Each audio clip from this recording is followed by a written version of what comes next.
오늘의 주요 뉴스입니다. 김정은 북한 국무위원장이 탄 것으로 보이는 열차가 러시아로 출발한 것으로 알려졌습니다. 김 위원장과 푸틴 대통령의 정상회담이 점쳐지는 가운데 러시아 크렘린궁은 동방경제포럼에서는 회담하지 않을 것이라고 밝혔습니다.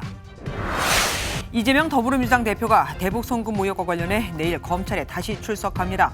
단식 12일째를 맞은 이 대표는 당 중진들의 만류에도 단식을 강행하겠다는 의지를 피력했습니다. 국민권익위원회가 지난 7년간 선거관리위원회 경력 채용을 전수조사한 결과 353건의 비리를 적발했습니다. 1년 임기로 뽑았다가 별도의 절차도 없이 정기적으로 전환한 사례도 있었습니다. 2%대의 낮은 금리에 담보대출 규제조차 받지 않은 공공기관의 특혜 대출이 여전한 것으로 드러났습니다. 특히 LH와 한전 등 14개 공공기관은 7조 원에 달하는 적자가 전망됐는데도 특혜 대출을 고수하고 있습니다. MBN이 단독 보도합니다.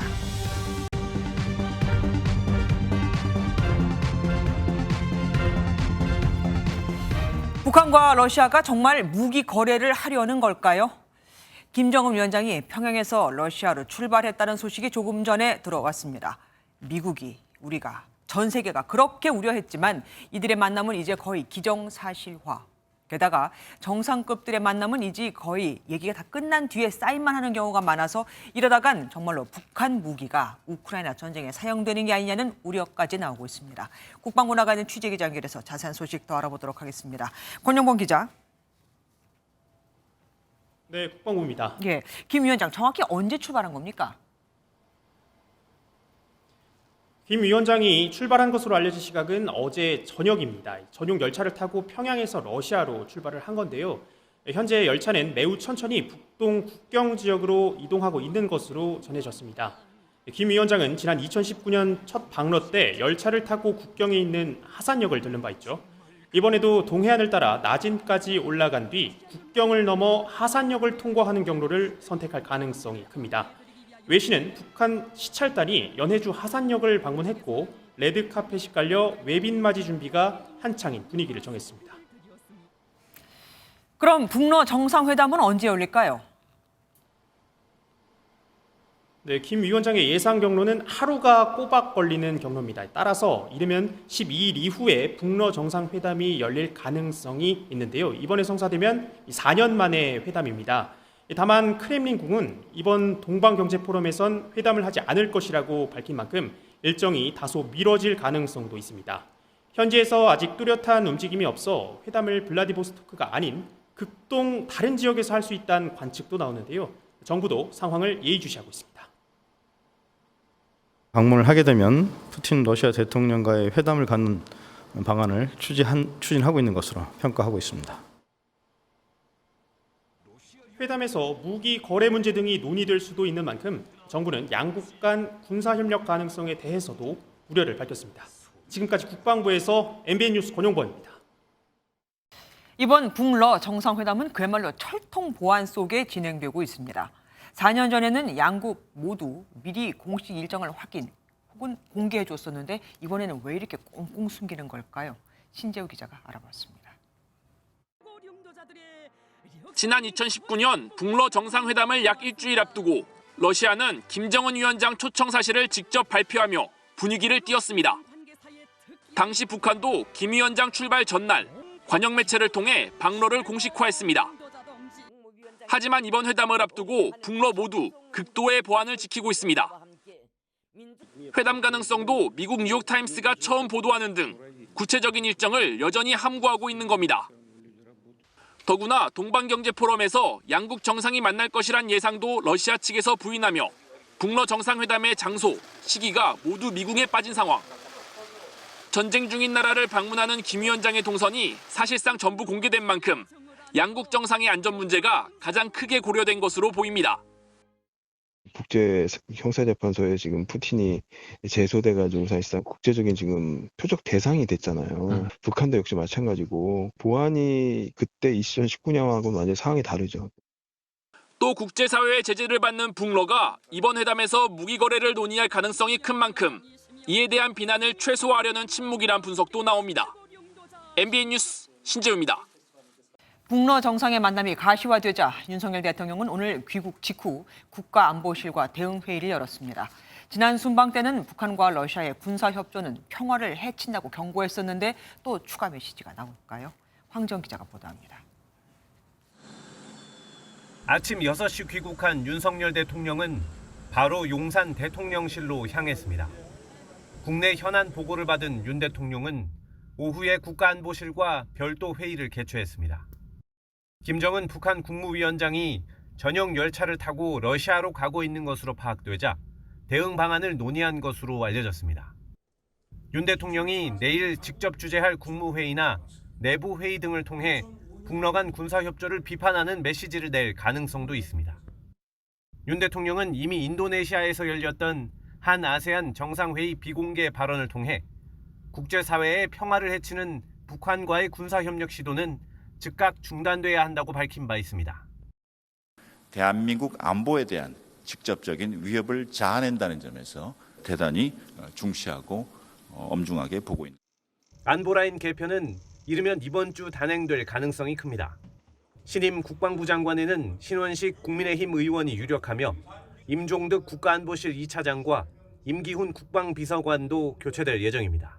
MBN 뉴스 황지연입니다.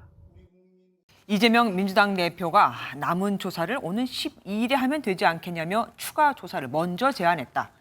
무슨 소리냐? 12일 재출석 요구는 검찰의 일방적인 통보다. 이렇게 서로 각을 세우던 양측. 하지만 이재명 더불어민주당 대표가 내일 오후에 6번째 검찰 소환 조사에 당당히 응하겠다고 밝혔습니다. 당 공식 일정에도 불참하는 등 체력이 급격히 떨어진 모습이지만 단식에 대한 의지는 꺾지 않고 있는 상태입니다. 강경원 기자가 보도합니다. 단식 12일 차를 맞은 이재명 더불어민주당 대표. 지난 1일과 비교해보면 혈색부터 발언 속도까지 확연히 달라졌습니다. 이 일방적인 폭력적인 행태를 도저히 그대로 묵과할 수는 없지만 막을 다른 방법도 없다. 모든 것을 다 파괴하지 않습니까? 상식도 파괴하고 기준선도 없고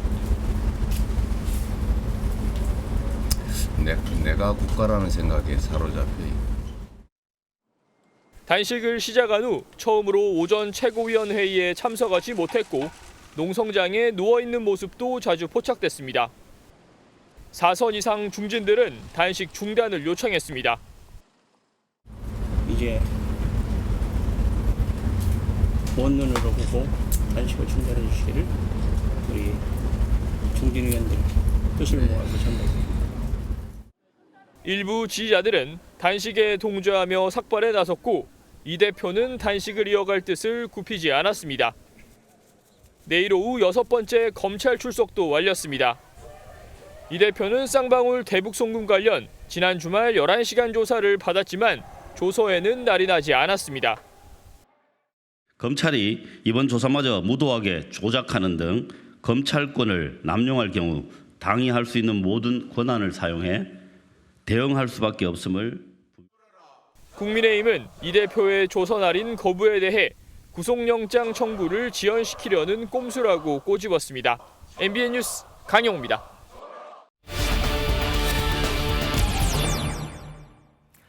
더불어민주당 이재명 대표의 단식 12일 차입니다. 정치부 이명주 기자와 더 이야기 나눠보겠습니다.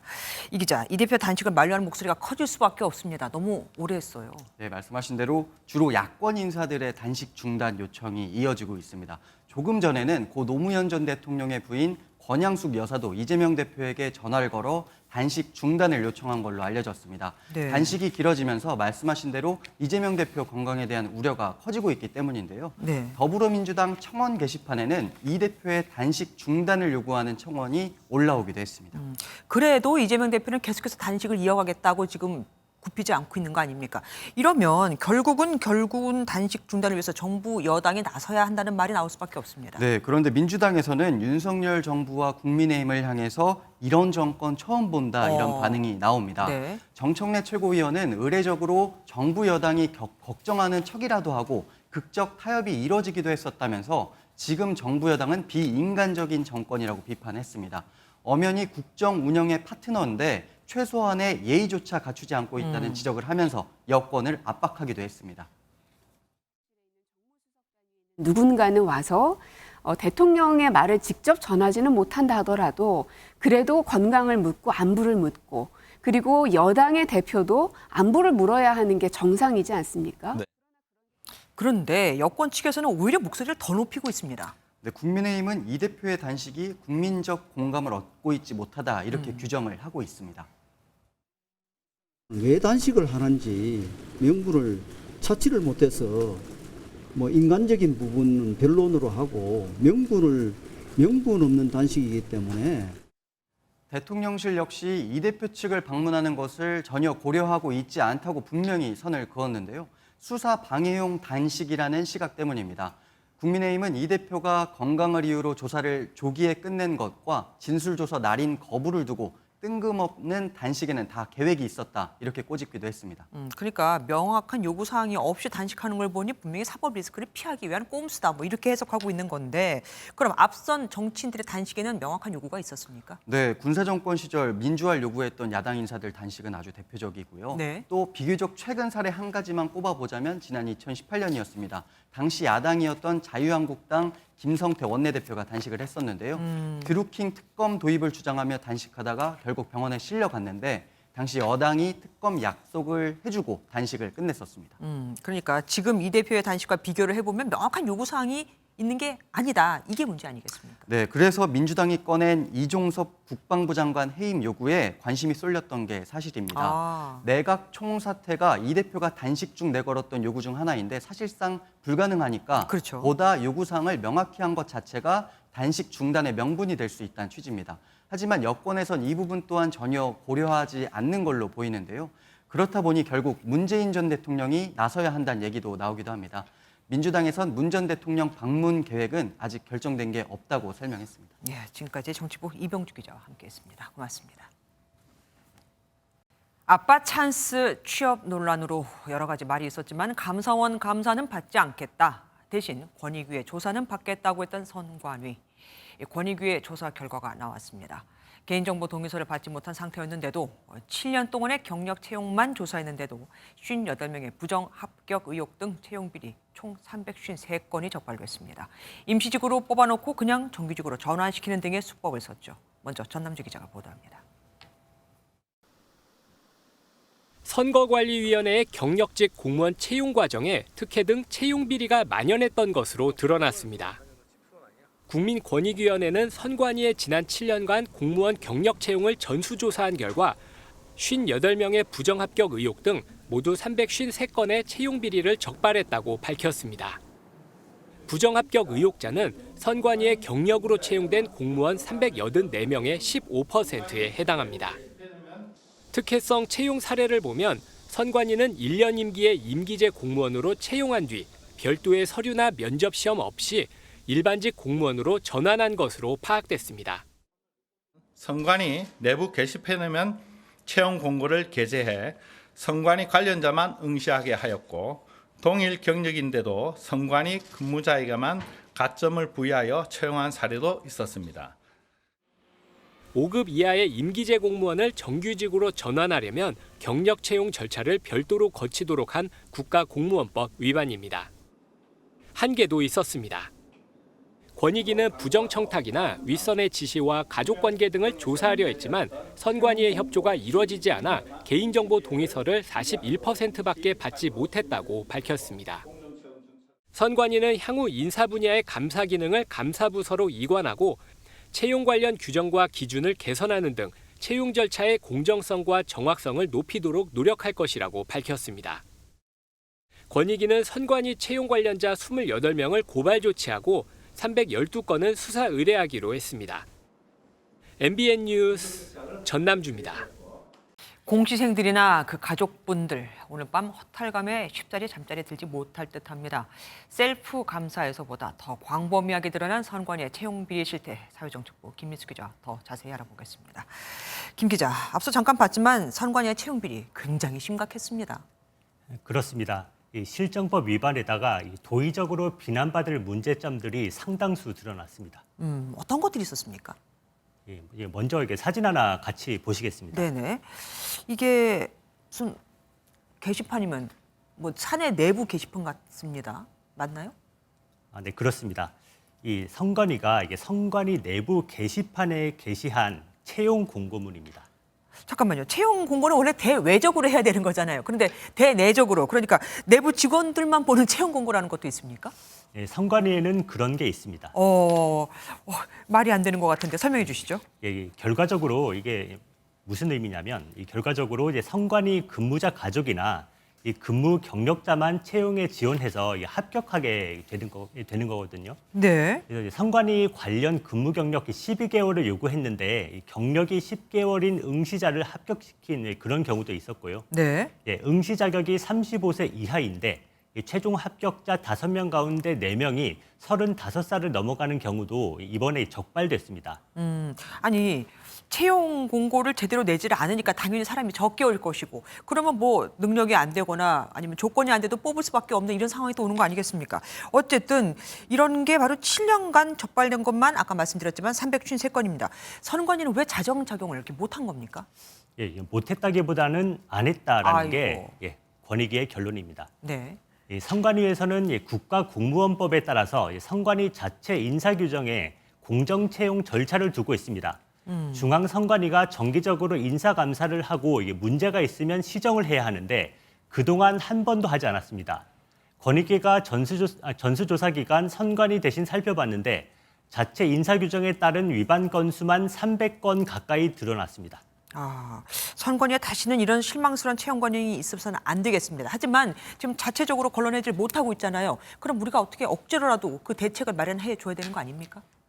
예, 이 권익위가 몇 가지 개선 권고를 했고 선관위가 받아들이기로 했습니다. 네. 예, 임기제 공무원을 근거 없이 정규직 전환시키지 않기로 했고요. 한 명만 모집해서 한 명만 채용하는 비다수인 채용 제도 역시 폐지합니다. 네. 지방 선관위별로 달랐던 채용 공고문과 서류, 면접 심사표도 표준화하기로 했습니다. 선관위가 일부 지원자들에게 채용 특혜를 제공했던 이유까지 권익위가 이번에 밝히지는 못했는데요. 검찰 수사를 통해 아빠 찬스가 있었던 건지 아니면 다른 이유가 있었던 건지 철저히 밝히고 처벌도 뒤따라야겠습니다. 그러니까 직권남용이나 업무방해죄의 공소시효가 지금 7년밖에 안 되니까 그렇습니다. 그 전에 것은 찾아내봤자 처벌을 못하니까 지금 7년분만 찾았는데 이만큼 나왔다는 거 아니겠습니까? 그렇습니다. 거기다가 또 처음 문제가 불거졌을 때 채용 비리는 없다고 펄쩍 뛰었던 게 엊그제 같습니다. 참 문제가 있습니다. 얼굴이 다 화끈거립니다. 지금까지 김민수 기자와 함께했습니다. 고맙습니다. 지난 2018년 지방선거에서 문재인 당시 대통령의 오랜 친구인 송초로 당시 민주당 후보를 당선시키기 위해 문재인 청와대가 경찰에 김기현 시장 조사를 지시하고 선거에 조직적으로 개입했다는 울산시장 선거 개입 의혹 기억하십니까? 3년 7개월이 지나서 이제 1심 선거를 앞두고 있습니다. 이 사건엔 또 다른 인물이 또 대거 연관이 됐었는데 황운하 민주당 의원이 대표적입니다. 황 의원은 당시 울산지방경찰청장으로 송철호 후보의 청탁을 받고 관련 첩보를 수집, 표적 수사를 주도한 혐의도 받고 있거든요. 검찰은 송병기 부시장이 비리 관련 정보를 청와대에 넘겼고 청와대 요청으로 황 전 청장이 수사를 지시한 것으로도 보고 있습니다. 선거가 끝나고 나온 수사 결과는 무혐의. 하지만 그 일로 타격을 받았던 김기현 당시 시장은 선거에서 낙선하고 말죠. 이를 두고 유례없는 관권 선거라며 검찰은 송 전 시장에게 징역 6년, 황 의원에 대해서는 징역 5년 등 15명 피고인 모두에게 실형을 구형했습니다. 홍지호 기자입니다. 결심 공판을 위해 법원에 나온 송철호 전 울산시장은 2018년 지방선거 당선을 위한 부정한 청탁은 전혀 없었다고 주장했습니다. 수사 청탁 전혀 없으셨던 거로 알고 있으면 될까요? 네. 한 말씀만 부탁드리죠. 네, 없었습니다. 당시 울산경찰청장이었던 황운하 민주당 의원 역시 표적 수사라며 검찰을 비판했습니다. 명백한 검찰권 남용입니다. 저는 무죄를 확신하고 있습니다. 검찰은 법정에서 송 전 시장이 당선을 위한 부정한 청탁으로 개인의 욕심을 채웠다며 징역 6년을 구형했습니다. 황 의원에 대해서는 고위 경찰 공무원이 정치적 욕심을 위해 수사력을 남용했다며 징역 5년을 내려달라고 요청했습니다.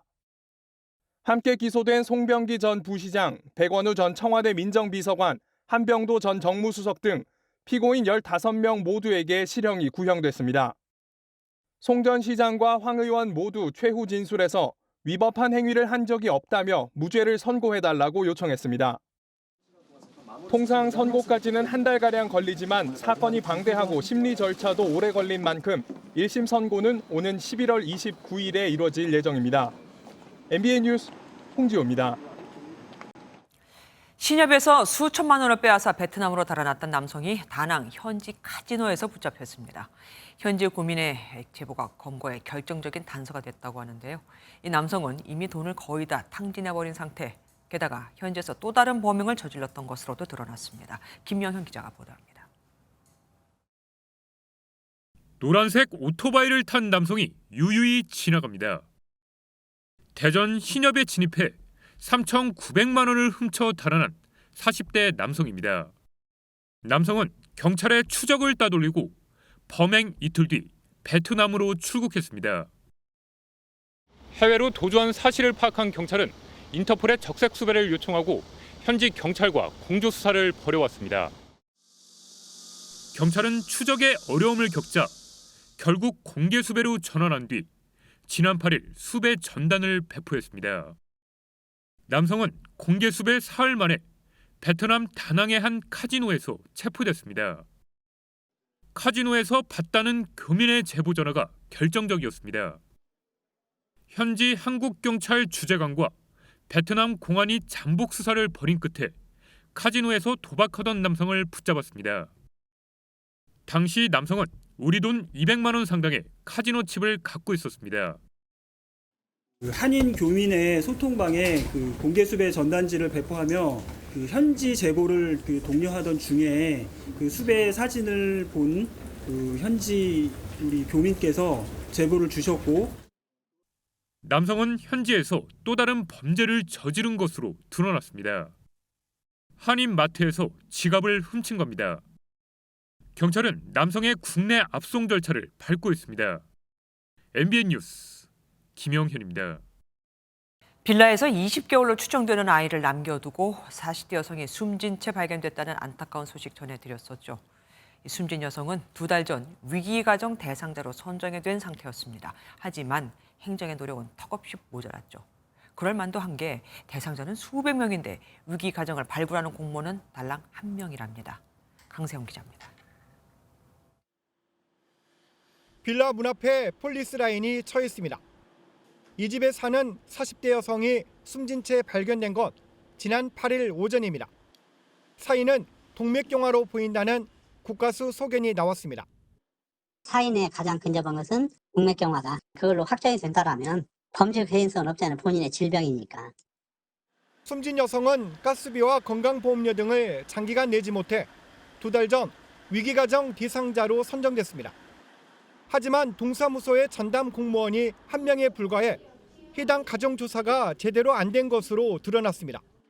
4차에 걸쳐서 올해 내려왔거든요. 전체가 560명이라는 숫자. 그걸 1명이 담당하는 거예요? 네.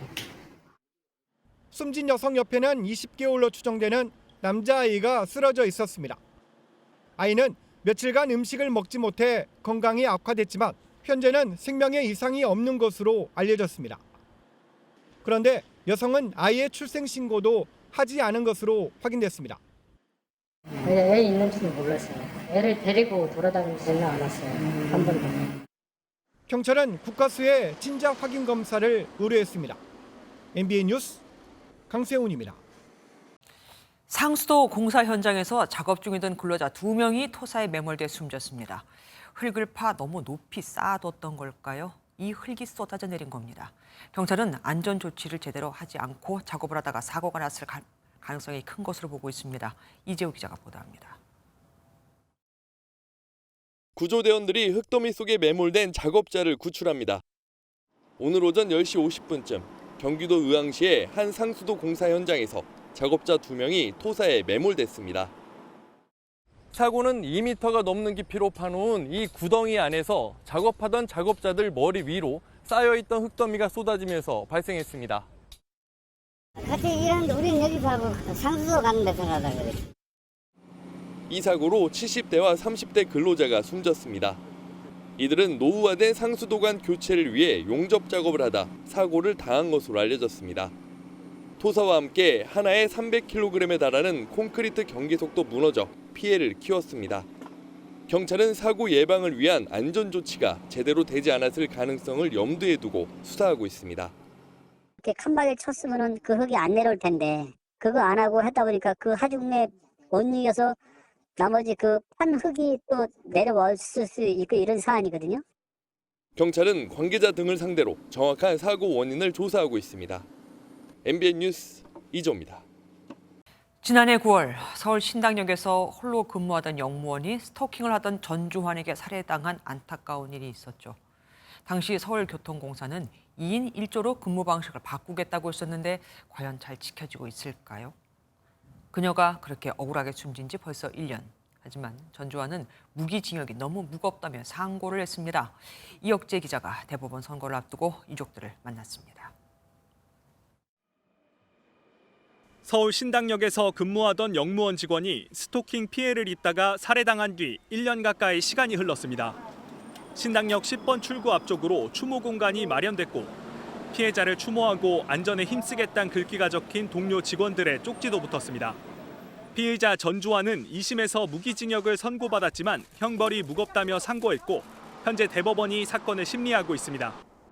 피해자 유족 측은 대리인을 통해 무기징역형이 확정된다면 수많은 피해자에게 의미 있는 판결이 될 것이란 성명서를 발표했습니다.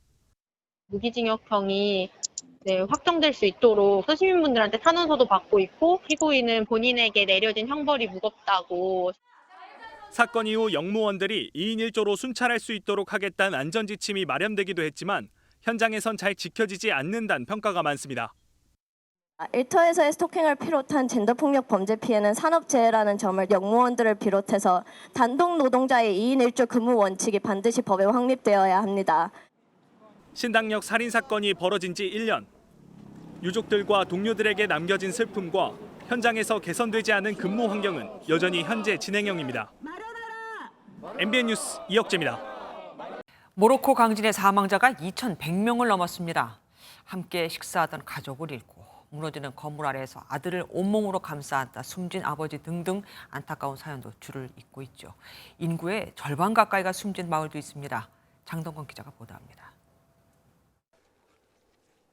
지난 8일 밤 시골 마을 타페가그테 주민 하미드 벤 헤나 씨는 가족들과 늦은 저녁을 먹고 있었습니다. 과도를 가져오라고 8살짜리 아들을 부엌으로 보낸 순간 지진이 났고 아들은 결국 빠져나오지 못했습니다.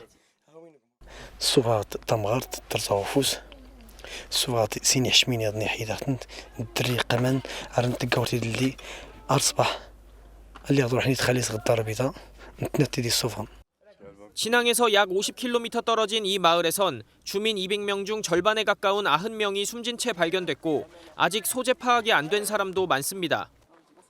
또 다른 산골짜기 마을 아미즈미즈에서는 어린 아들을 온몸으로 감싸 안다가 숨진 아버지의 사연이 전해졌습니다. 딸은 가까스로 생존했지만 아내와 아들은 여전히 실종 상태입니다.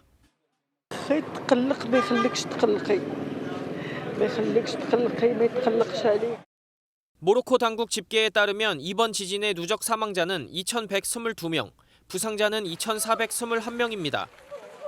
진앙이 위치한 알하우즈에서 1,300여 명이 숨져 가장 피해가 컸습니다.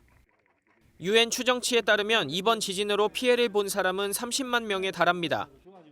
전문가들은 최초 지진이 나고 25차례 넘는 여진이 뒤따랐다며 2차 피해에 대한 경고를 보냈습니다. MBN 뉴스 장동건입니다. 모로코 구조대와 주민들이 힘을 합쳐 필사의 구조를 하고 있지만 환경은 매우 열악합니다. 장비가 부족해 급한 대로 곳곳에서 손으로 무너지는 건물과 흙을 파내고 있을 정도거든요. 의지할 건 힘밖에 없다는 말이 나올 정도인데 그런데 이상합니다. 정작 모로코 당국은 국제사회의 지원 요청에 소극적인 모습을 보이고 있거든요. 몇 개 나라만 콕 집어서 그 나라들의 지원만 받겠다고 한 겁니다. 고정수 기자가 보도합니다. 굴착기가 건물 잔해를 들어올려 만든 틈새로 들것이 천천히 들어갑니다. 마침내 갇혔던 사람이 구급 차량으로 옮겨지자 구조대원들은 얼싸안습니다. 지진 최대 피해 지역 모로코 마라케시의 한 마을에서 이루어진 기적적인 구조입니다.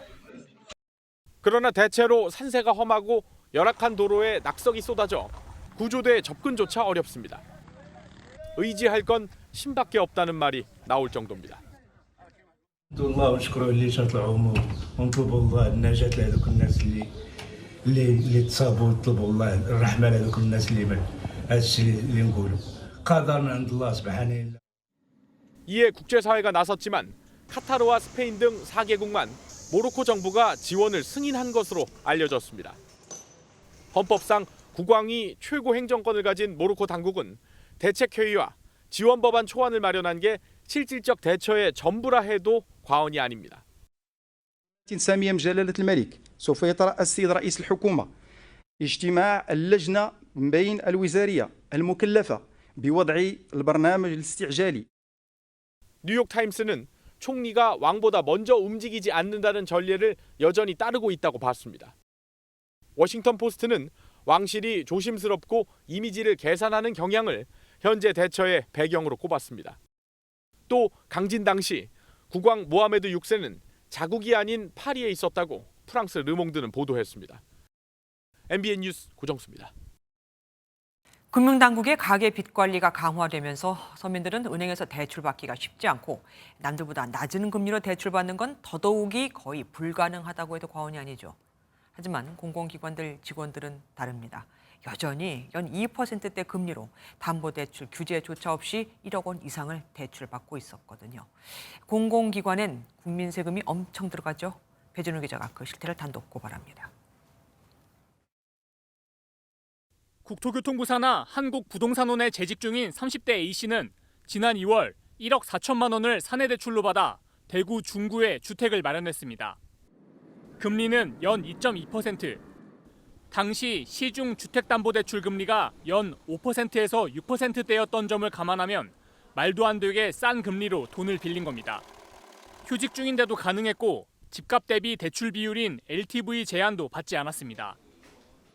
이 기관에서만 올해 12명이 주택 매매나 임차를 이유로 사내대출을 받았는데 모두 1억 원이 넘었고 금리는 연 2.2%로 동일했습니다.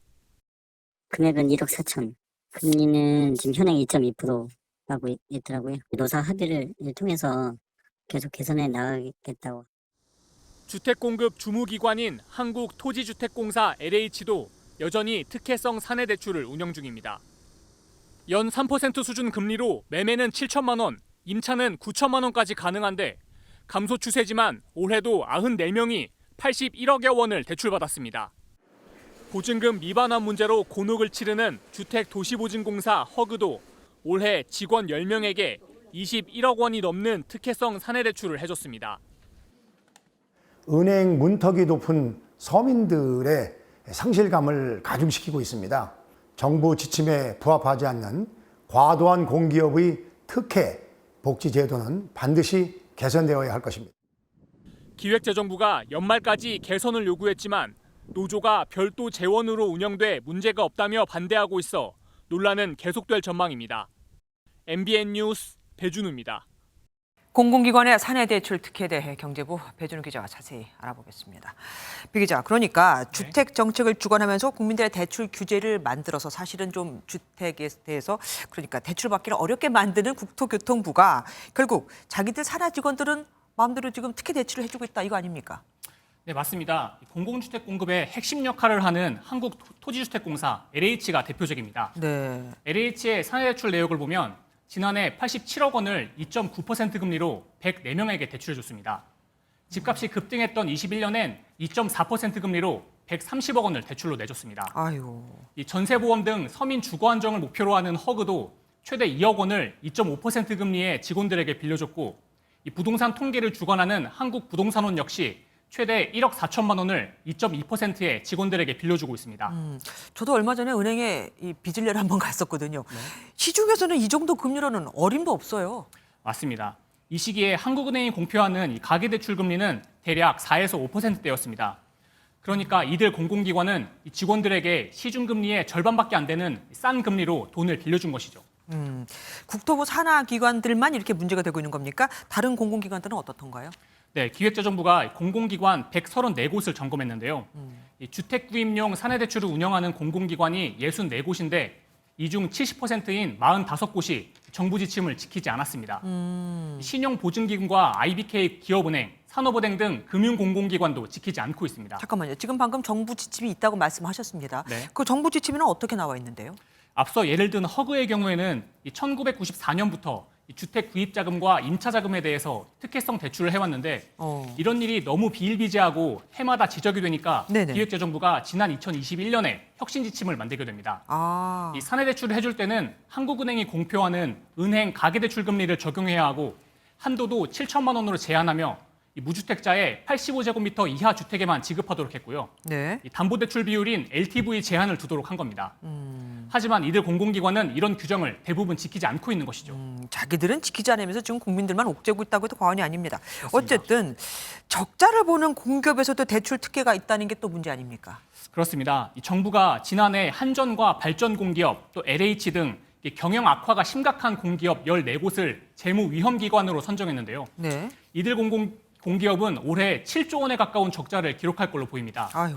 문제는 이 14곳 중에서 11곳이나 사내대출 특혜를 주고 있다는 건데요. 네. 한국전력은 6조 원에 달하는 적자가 예상되는데 그렇죠. 이 사내대출에는 LTV를 적용하지 않고 있고 올해 2천억 원이 넘는 적자가 예상되는 지역 난방공사 역시 금리와 대출 한도, LTV에 대출 특혜를 주고 있습니다. 그런데 저 이거 사실 처음 보도하는 거 아닌 것 같아요. 예전에도 제가 또 보도를 했던 것 같습니다. 그러니까 매년 지적이 나오고 있고 국감에서도 문제가 되고 있는데 지적되고 있는데 왜 고쳐지지 않는 겁니까?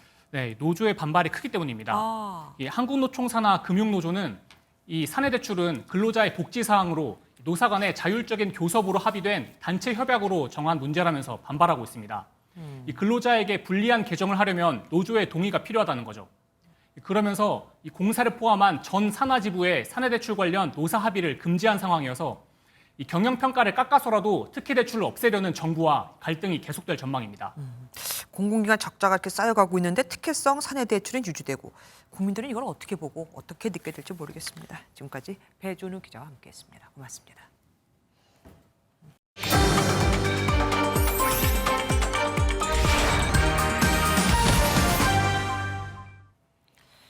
얼마 전 휴대전화를 이용해 개인정보가 유출됐고 은행 계좌이체 등 피해가 발생하고 있다는 뉴스 집중 보도해드렸었는데 은행보다 더 심각한 곳이 있습니다. 보험 약관 대출입니다. 그냥 네이버나 카카오 등의 인증만 통해서 내 이름으로 대출을 받아 챙겨가 버리거든요. 모르는 사람이 보낸 청첩장이나 택배 문자는 절대 클릭해서는 안 되겠습니다. 박기원 기자가 보도합니다. 60대 직장인 A씨는 최근 지인이 휴대폰에 보내온 청첩장 주소에 접속했다가 낭패를 봤습니다. 링크를 누른 순간 악성 코드가 설치되며 휴대폰 내부 정보가 모두 유출된 겁니다. 다음 날 아침부터 전화가 먹통이 되더라고요. 유심히 교체를 해서 봤더니 핸드폰을 해지를 시켰다는 거여서. 최근 기승을 부리는 피싱 문자에 당한 건데 피싱범들은 A씨의 정보를 이용해 알뜰폰을 개통하고 A씨가 가입한 생명보험사 3곳에서 4천만 원 상당의 대출을 받은 뒤 대포 통장을 통해 가로챘습니다. 신분증 인증 등 절차가 까다로운 은행 대출도 뚫리는 상황에서 앱을 통해 쉽게 대출이 가능한 보험계약 대출은 그야말로 먹잇감이 되고 있는 겁니다. 실제로 보험계약 대출은 이미 고객이 납부한 보험금을 담보로 대출이 이뤄지기 때문에 인증 절차가 비교적 덜 까다롭습니다. 얼마나 손쉽게 대출이 가능한지 제가 직접 앱을 통해 보험계약 대출을 받아보겠습니다. 간단한 포털 인증 절차를 거치면 5분이 채 되지 않아 대출을 받을 수 있었습니다. 보험 해약단위 이거는 이자를 내야 되는 거니까 이렇게 진짜 쉽게 서민의 돈을 맡긴 거를 이렇게 쉽게 해줘놓고는 우리는 어쩔 수 없다 이런 식으로 얘기해요. 하지만 보험사들은 규정과 약관에 따랐을 뿐 회사 역시 피해자라는 입장입니다. 법적으로 했을 때 안 되는 이유가 저희는 그 고객님 계좌로 송금이 됐잖아요. 이걸로 해서 보상을 하거나 뭐 이렇게 하기에는 좀 무리해요. 피싱 수법이 나날이 진화하는 만큼 금융사들이 고객 편의 못지않게 보안 강화에 더 신경 써야 한다는 지적이 나옵니다. MBN 뉴스 박규원입니다. 반려견을 데리고 밖으로 나왔을 때 혹시 반려견이 변을 보면 견주는 반드시 그걸 치워야 합니다. 안 그러면 50만 원 이하의 과태료를 물게 되는데 만약 그냥 가버리면 어떨까요? 잡기가 참 쉽지 않습니다. 현장에서 적발했다 해도 지금 치우려고 했는데요 라고 하면 어쩔 수 없고 또 현장 단속도 쉽지 않거든요. 지자체에 단속권이 있지만 몇 안 되는 인원으로는 일일이 쫓아다닐 수도 없기 때문입니다. 신영빈 기자가 구청 직원들과 동행 취재했습니다. 대형견 한 마리가 집 대문 앞에 변을 보고 견주는 무심히 바라보다 그대로 자리를 뜹니다. 풀숲이라든가 이런 데를 들어가면은 그냥 싸고 가버린 그런 변들도 너무나 많고요. 공공장소에서 반려동물의 배설물을 치우지 않고 내버려두면 견주가 50만 원 이하의 과태료를 내야 하지만 실제로 최근 3년간 과태료를 부과한 건 29번에 그쳤습니다. 단속 권한이 지자체에 주어져 있고 실제로 단속도 이뤄지는데 왜 적발이 힘들까? 네, 저는 지금 서울 도심의 한 공원에 나와 있습니다.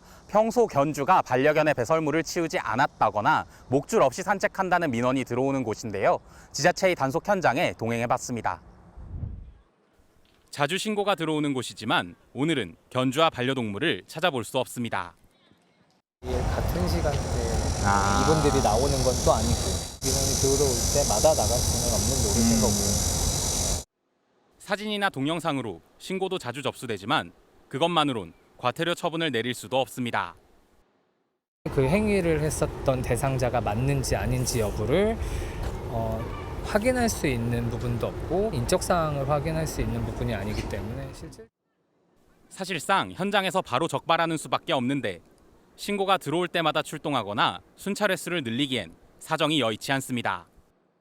저희 구 같은 경우에는 3명 정도 각자 다른 업무들도 있고 들어가서 행정적으로 처리해야 되는 부분들도 많이 있는데 통상 20-30분가량 순찰을 돌지만 이날은 1시간 정도 있었는데도 허탕을 쳤고 단속 공무원들은 다른 업무를 처리하러 현장을 떠났습니다. MBN이 서울 시내 다른 구청도 취재해봤는데 보통 단속 인원은 한두 명에 그쳤습니다. 사정이 이렇다 보니 단속을 나와도 적발까지 이어지기는 쉽지 않습니다. 지자체 인력 충원을 하는 것도 필요한데 반려동물 이제 기르시는 분들 좀 뭐 인식 개선이라던가 이런 부분들도 사실 병행해서 공공장소에 배변봉투 설치하는 거라든지 버릴 곳을 따로 뭐 정해 놓는다든지. 반려동물 천만 시대. 지자체의 권한뿐 아니라 인력 지원도 절실하지만 단속에 앞서 견주들의 성숙한 반려 문화가 우선이라는 지적입니다. MBN 뉴스 신영빈입니다. 세계 여러 나라에선 일찌감치 온실가스 감축을 위해 교통량을 줄이는, 그러니까 대중교통을 사용케 하는 정책을 쓰고 있습니다. 그중 하나가 요금 혜택이죠. 서울시도 대중교통을 무제한으로 탈 수 있는 정기권을 도입하기로 했습니다. 매달 6만 5천 원이면 버스, 지하철, 공공자전거인 따릉이와 내년에 도입될 한강 수상버스까지 다 탈 수 있습니다. 신혜진 기자가 보도합니다. 독일에서는 월 49유로, 우리 돈 7만 원 정도의 티켓을 사면 지하철과 버스, 트램 등 모든 대중교통을 횟수 제한 없이 탈 수 있습니다. 독일은 지난 5월부터 온실가스 감축을 위한 친환경 교통 정책으로 도이칠란드 티켓을 도입했습니다. 이런 정책이 서울에서도 시행됩니다. 앞으로는 교통카드 한 장으로 서울의 대중교통을 무제한으로 이용할 수 있습니다. 이른바 기후동행 카드인데 매달 6만 5천 원씩 충전해서 이용합니다. 서울 시내버스와 마을버스, 지하철은 물론이고 공공자전거 따릉이도 무제한으로 탈 수 있습니다. 내년에 도입될 한강 수상버스인 리버버스까지 서울 권역의 모든 대중교통에 적용됩니다. 기후동행 카드가 도입되면 대중교통 이용 승객 50만 명이 1인당 연간 34만 원 이상 할인 혜택을 보고 승용차 이용은 13,000대, 온실가스는 3만 2천 톤가량 줄 것으로 기대됩니다. 최근에 유가가 많이 올랐음에도 불구하고 우리의 경우에는 승용차 이용이 줄어드는 게 아니라 오히려 역행하고 있다, 늘어나고 있다. 특단의 대책이 필요하다는. 다만 서울과 연결된 경기도와 인천에선 기후동행 카드를 사용할 수 없어 반쪽짜리 교통정책이란 지적도 나옵니다. 서울시는 내년 1월부터 5월까지 시범사업대 수도권 공동시행 방안을 계속 논의하되 합의되지 않더라도 7월 1일부터 본격 운영할 계획입니다. MBN 뉴스 신혜진입니다. 만성 비염 환자는 가을이면 유난히 기침과 콧물이 심해져 마련하기 고생하기 마련인데 원인은 꽃가루입니다. 콧물이 나고 기침 난다고 감기약을 먹어봤자 소용이 없는 거죠. 심하면 수면 장애와 두통도 유발합니다. 알레르기성 비염 예방법 최희지 기자가 알아봤습니다. 어릴 적부터 만성 비염을 알아온 장수환 씨는 가을과 같은 환절기가 가장 두렵습니다. 병원은 어렸을 때부터 계속 다녔고 특히 환절기에 이제 증상 심해지면은 약타로 많이 자주 오는 편입니다. 비염은 코감기와 증상이 비슷하지만 열이 없다는 점이 다릅니다. 비염 환자는 코 안의 혈액순환이 원활하지 않아 다크서클이 생기기도 하는데 알레르기성 비염의 가장 큰 원인은 꽃가루입니다. 가을은 한풀 꺾인 더위에 야외 활동이 늘어나는 시기이기도 하지만 공기 중에 나무나 잔디에 꽃가루가 많이 확산돼 비염에 걸리기 쉬운 계절이기도 합니다. 알레르기성 비염은 두통과 수면 장애를 유발해 삶의 질을 떨어뜨려 예방이 중요합니다. 생리식염수로 코를 세척해주는 게 꽤 증상의 개선에 도움이 됩니다. 코 안에 있는 염증 물질과 그 원인 물질들이 세척돼서 나갈 수 있기 때문에 침구 등에 서식하는 진먼지 진드기도 알레르기성 비염을 유발해 침구를 자주 세척하고 비타민 D를 보충하는 것도 좋은 예방법입니다. MBN 뉴스 최희지입니다. 일본이 후쿠시마 원자력 발전소의 오염수 1차 해양 방류를 마무리했습니다. 도쿄전력은 약속한 대로 방류한 3종 수소 농도가 기준치 이하였다고 밝혔는데요. 2차 방류는 이달 말이나 다음 달 초에 시작될 것으로 보입니다. 백길종 기자입니다. 도쿄전력이 후쿠시마 원자력 발전소 오염수 1차 해양 방류를 완료했습니다. 8月24日に開始されたアルプス処理水の海洋放出について第1回分約7800立方メートルの放出が本日に完了したことは承知しています。 2차 방류 시기는 이르면 이달 말이나 다음 달 초로 예상됩니다. 放出時期については現場での点検等を行った上で今後示されるものと聞いていますが、引き続き安全に進められるよう注視してまいりたいと考えています。 1차 때처럼 2차는 약 7,800톤을, 내년 3월까지 4번에 걸쳐 총 31,200톤의 오염수를 방류할 예정입니다. 도쿄전력은 1차 방류에서 설비나 운영 등의 문제가 없었다고 밝혔고 우리 정부도 인정했습니다. 채취된 시료를 분석한 결과 역시 3중 수소 농도가 방출 중단 판단 기준보다 훨씬 낮은 수준임을 확인했습니다. 정부는 다음 주 중으로 우리 전문가들의 현장 시찰을 다시 추진하겠다고 밝혔습니다. MBN 뉴스 백길종입니다. 오염수 방류가 시작될 때만 하더라도 어민들과 수산업계는 수산물 소비가 급감할 것이라는 걱정이 컸습니다. 하지만 서울시내 수산시장에는 사람들이 북적이고 추석 선물용 주문도 크게 늘었습니다. 행사에는 긴 줄까지 서고 있었죠. 최윤영 기자가 시민들의 목소리를 들어봤습니다. 서울 노량진 수산시장. 오염수 방류에도 장을 보러 오는 사람들, 해산물을 맛보러 오는 방문객들이 적지 않습니다. 괜찮아, 뭐 먹으면 아주 괜찮아. 못 먹지. 밀어도 2마리나. 그건 여기 돌아서 뭐 8년인가 5년인가 있어야 온다는데 아직은 괜찮아 먹어. 근데 오늘 우리 너무 잘 먹었어요. 게를 갖다가 몇 킬로 먹었지? 우리 6킬로. 6킬로 먹었어. 7명에서 6킬로 먹었어. 6킬로 먹었어. 한쪽 행사에는 심지어 긴 줄도 섭니다. 명절 전이어서 많은 것 같고요. 그다음에 걱정돼요, 사실은 먹는 게. 근데 아직은 괜찮지 않을까 하는 생각으로 사기는 샀어요.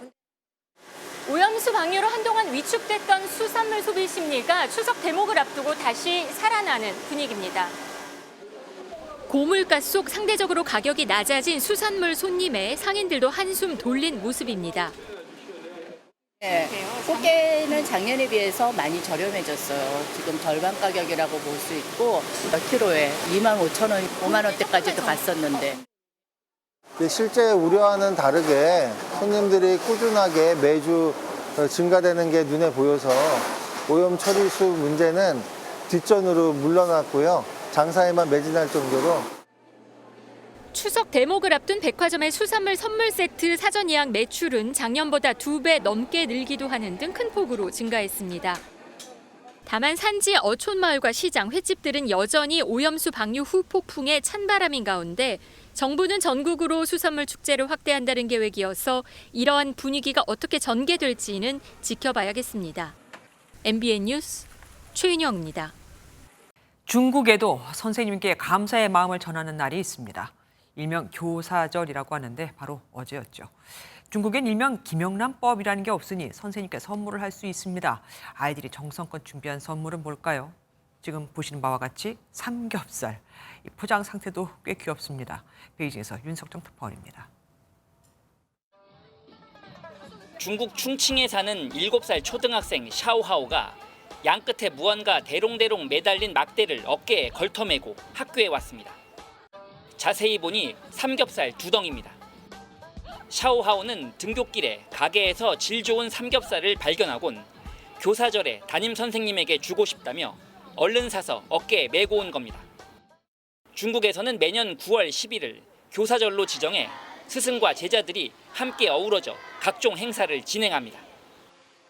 我想对我的老师说您辛苦了，我以后要好好学习，以优异的成绩回报您对我的爱护和教育.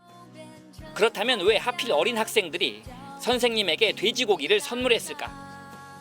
중국은 세계 최대 돼지고기 생산국이자 소비국입니다. 돼지고기와 식량이 천하를 평안하게 한다는 말이 있을 정도로 중국인들의 돼지고기 사랑은 유별납니다.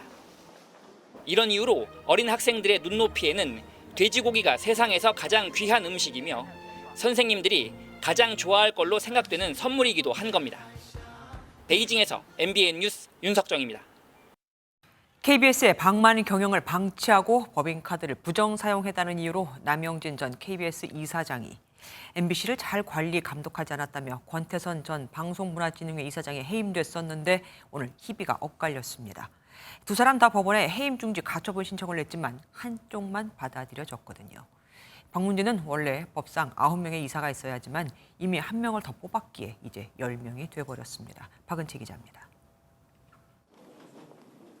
법원이 권태선 전 방송문화진흥회 이사장이 낸 해임 처분 집행정지 신청을 받아들였습니다. 재판부는 권 전 이사장이 박문진 이사회 업무를 총괄하는 지위라고 해도 관리자 주의 의무를 위반했다고 단정하기 어렵다고 판단했습니다. 권 이사장은 즉시 업무에 복귀했습니다. 이 때문에 권 이사장 해임 후 신임 이사 2명을 선임한 박문진은 법과 달리 이사 10명 체제가 됐습니다. MBC의 독립성을 지키고 MBC가 공적 책임을 다하도록 견인하고 추동하는 역할을 다하도록 하겠습니다. 방통위는 즉시 항고방침을 밝혔습니다. 방통위는 이번 결정대로라면 어떤 비위나 잘못이 있어도 행정소송이 끝날 때까지 해임할 수 없다며 피해는 국민들께 돌아간다고 비판했습니다. KBS 방만 경영 방치와 법인카드 부정사용 의혹으로 해임된 남영진 전 이사장이 낸 집행정지 신청은 기각돼 해임이 유지됐습니다. 법원은 남 전 이사장이 해임 처분 효력이 정지되면 이사회 심의 의결 과정에 장애가 발생할 수 있다고 판단 이유를 설명했습니다. 여권 우위로 재편된 KBS 이사회는 내일 임시 이사회를 열고 김의철 KBS 사장 해임안을 의결할 것으로 보입니다. MBN 뉴스 박은채입니다. 재개발 조합을 설립할 때 그동안 관행처럼 해왔던 지분 쪼개기가 위법하다며 대법원이 처음으로 제동을 걸었습니다. 조합 설립 때 지분을 쪼개 한 평도 안 되는 1제곱미터의 땅을 사고 한 표를 행사하는 관행 자체가 문제라는 건데 앞으로 큰 변화가 예상됩니다. 이상혁 기자가 보도합니다.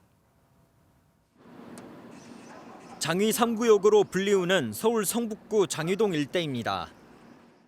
장위 3구역은 지난 2008년에 재개발 사업 대상지로 선정됐는데 이를 눈여겨본 A건설사가 이 일대를 집중 매입한 뒤 이른바 지분 쪼개기 작업에 들어갔습니다. A업체는 자사 임직원 등 209명에게 토지와 건축물 지분을 매매, 증여했는데 이 가운데 194명의 지분은 채 1%도 되지 않았습니다. 집 하나 사람 2개, 3개씩 쪼개가지고 그냥 지원도 주고 그걸 분할로 해서 한 40% 정도 되니까. A업체의 직원과 지인들이 1제곱미터의 땅을 사고 한 표를 행사하는 등 지난 2019년 조합 설립을 승인받았지만 결국 주민들이 소송을 냈습니다. 1심은 지분 쪼개기를 인정하지 않았지만 2심은 1심을 뒤집었고 대법원 역시 법에 어긋난다며 주민들의 손을 들어줬습니다. 194명의 면적이 모두 1제곱미터 이하여서 거래가액도 1만 원 내지 60만 원에 불과하기 때문에 도시정비법령을 잠탈하기 위한 그거를 막기 위한 대법원의 판시로 보입니다. 대법원이 지분 쪼개기 방식이 위법하다고 첫 선고를 내리면서 그동안 이런 식으로 공공연하게 이뤄졌던 재개발 조합 설립에도 제동이 걸리게 됐습니다. MBN 뉴스 이상엽입니다. 아시아 최대 지식 축제 세계 지식 포럼이 내일 개막합니다. 눈만 뜨면 새로운 기술이 등장하는 테크노 빅뱅 시대. 앞으로 어떤 미래가 나타나고 우리는 또 거기에 어떻게 적응해야 할까요? 오태훈 기자가 미리 알아봤습니다. 챗GPT 등장 이후 벌어지는 생성형 AI 패권 전쟁. 이뿐 아니라 양자 컴퓨팅, 로보틱스 등 기술 개발을 두고 전 세계의 주도권 싸움이 치열합니다. 제24회 세계 지식 포럼에서는 이런 테크노 빅뱅이 우리 삶에 어떤 영향을 가져올지 전 세계 전문가들과 예측해 봅니다. 스티브 잡스와 함께 애플을 만들고 디지털 시대를 연 스티브 워즈니악은 기조 연설에 나섭니다. What's going on today? Where's technology gotten to today, and where is it headed in the future? So those are the main three themes.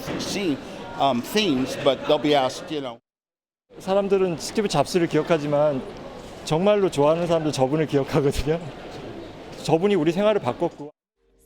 이어 챗GPT의 아버지 샘 올트먼이 기존 성취를 바탕으로 개발한 AI가 인류 지평을 어떻게 넓혀줄지 전합니다. 애덤 스미스 탄생 300주년을 맞아 노벨 경제학자 수상자 아브이지트 바네르지 미국 MIT 교수 등이 이야기하는 글로벌 경제. 제임스 매티스 전 미국 국방장관이 이야기하는 지정학 이야기도 눈여겨볼 주제입니다. 세계 최고의 석학 250여 명이 100여 개의 세션에 참여해 토론하는 이번 세계 지식 포럼은 내일부터 사흘 동안 이어집니다. MBN 뉴스 오태윤입니다.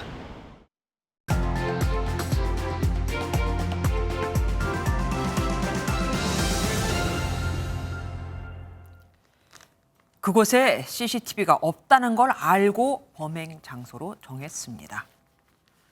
지난달 서울 신림동 공원에서 여성을 흉기로 폭행하고 성폭행까지 숨지게 한 최윤종의 말입니다. 2021년 말 기준 CCTV는 1,600만 대 이상, 인구 3명당 1개꼴이니 범죄를 계획하는 사람이 가장 피하고 싶은 게 바로 이 CCTV일 겁니다. 실제로 2014년 미 해군 특수부대 출신으로 세계적인 탈출 및 도주 전문가인 조엘 램버트가 제주도에 잠입했다가 한국 경찰에게 붙잡힌 뒤 한국엔 수많은 CCTV가 일거수일투족을 감시하고 있다며 군색한 변명을 했던 일화도 유명합니다. 그런데 최윤종이 이걸 알았다면 범행은 더 망설임 없이 벌어지지 않았을까요? CCTV가 사건의 진상을 밝히는데 큰 도움이 되지 못한다는 거요. 일명 바리깡 폭행남 이 사건을 보죠. 지난 7월 4박 5일간 감금돼 남자친구에게 머리를 밀리고 폭행과 성폭행 그리고 신체 촬영까지 당한 여성은 외상후 스트레스 장애 등으로 아직도 자기 방에 들어가지 못하고 집 베란다에 웅크려야만 간신히 눈을 붙일 수 있다는데 가해자는 삭발, 폭행한 걸 인정하면서도 이 모든 건 피해자가 원해서 한 일이라고 주장하고 있습니다. 한수 더 떠서 가해자의 아버지는 이건 단순한 데이트 폭력일 뿐이라고 하고 있고요. 속이 탈 대로 타버린 피해 여성의 아버지가 수사기관이 미처 확인하지 못한 범행 장면을 찾기 위해 일주일간 편의점, 산부인과, 오피스텔 등등을 다녔지만 속 시원히 CCTV 화면을 내준 곳은 단 한 곳도 없었습니다. 현행법상 자신이 촬영된 동영상은 경찰 입회 없이 열람할 수 있습니다. 그런데 조건이 붙습니다. 다른 이의 모습은 비식별화, 그러니까 누군지 모르게 처리하는 과정을 한 뒤에 제공을 해야 합니다. CCTV가 내 전용도 아니고 어떻게 나만 찍죠? 때문에 CCTV를 운영하는 측에선 귀찮고 공연히 사건에 휘말리기 싫어서 제공을 거부하는 겁니다. 극심한 공황 상태인 피해자를 동반하고 읍소를 해도 돌아온 답은 NO. 경찰이나 방송사 관계자를 동행하고서야 간신히 몇 곳에서 영상을 받을 수 있었죠. 물론 CCTV 공개는 사생활 보호라는 측면도 고려를 해야 합니다. 하지만 최소한 범죄 피해자나 그 가족만이라도 열람할 수 있도록 해야 하지 않을까요? 최소한 말입니다. 정의가 실현되는 나라가 진짜 좋은 나라잖아요. CCTV는 우리가 멋으로 달고 있는 게 아닙니다. 김주아의 그런데 오늘은 공익 목적 CCTV 열람 가능해야 였습니다. 스포츠 뉴스입니다. 축구대표팀 클린스만호가 모레 새벽 사우디아라비아를 상대로 다시 첫 승에 도전합니다. 승리도 전술도 없다는 비판을 받으며 위기에 빠진 클린스만호가 반전에 성공할 수 있을까요? 최영규 기자입니다. 환하게 우는 손흥민이 화려한 드리블에 이은 골을 선보이고 골을 넣은 김민재에게 다가와 세리머니를 펼칩니다. 사우디아라비아전을 앞둔 대표팀의 훈련 분위기는 밝았지만 상황은 그렇지 않습니다. 클린스만 감독은 5경기째 승리를 거두지 못하고 있고 그 과정에서 뚜렷한 전술도 색깔도 보여주지 못해 팬들의 질타를 받고 있습니다. 분위기 반전을 위해 반드시 잡아야 하는 사우디아라비아지만 만만치 않습니다. 피파 랭킹 54위로 우리보다 낮고 5연패에 빠져 있지만 상대 전적에서 우리를 앞서는 데다 클럽팀과 이탈리아 대표팀을 우승으로 이끈 명장 만치니 감독이 지휘봉을 잡고 있습니다. 지난해 월드컵에서 우승팀 아르헨티나를 잡은 저력이 있는 사우디아라비아는 아시안컵에서 3차례나 우승한 경쟁 상대이기도 합니다. 최대 라이벌 일본도 클린스만 감독의 고국 독일을 4대1로 대파하며 아시안컵을 넉 달 앞두고 승승장구하는 상황. 각종 논란을 잠재우고 아시안컵 우승을 위해 1000% 집중하고 있다는 말을 증명하려면 클린스만 감독에게 사우디전 승리는 필수입니다. MBN 뉴스 최영규입니다. 이제 아침 저녁으로는 바람결이 제법 선선해졌습니다. 이번 주부터는 낮 기온도 차츰 낮아질 텐데요. 내일 서울의 한낮 기온이 29도, 모레는 27도까지 떨어지면서 예년 이맘때 가을 날씨를 되찾겠습니다. 내일 오후에는 소나기가 지나겠습니다. 호남과 경상권 내륙, 제주 산지로는 오후 한때 천둥번개를 동반한 요란한 소나기가 내릴 때가 있겠습니다. 내일 전국이 구름 많다가 오후부터는 차차 흐려지겠습니다. 중부지방은 내일 서울이 22도, 춘천이 20도로 출발해서 낮 동안 대체로 30도를 밑돌겠습니다. 남부지방은 광주와 대구가 21도까지 떨어지겠고요. 낮 기온은 창원이 30도까지 오르는 등 전국적으로 일교차가 10도 가까이 벌어지겠습니다. 이번 주는 비 소식이 잦겠습니다. 목요일 영동과 남부를 시작으로 금요일과 토요일에는 전국에 비가 내릴 전망입니다. 날씨였습니다. 안녕하세요. 김주하입니다. 공정하고 신속한 MBN 뉴스, 유튜브를 통해서도 만나보실 수 있습니다. 특히 더 많은 뉴스와 라이브를 보고 싶으시다면 오른쪽을 눌러서 구독하시면 됩니다. 어렵지 않죠? 빠르고 정확한 뉴스로 계속 찾아뵙겠습니다. MBN 뉴스를 시청해 주신 여러분 고맙습니다.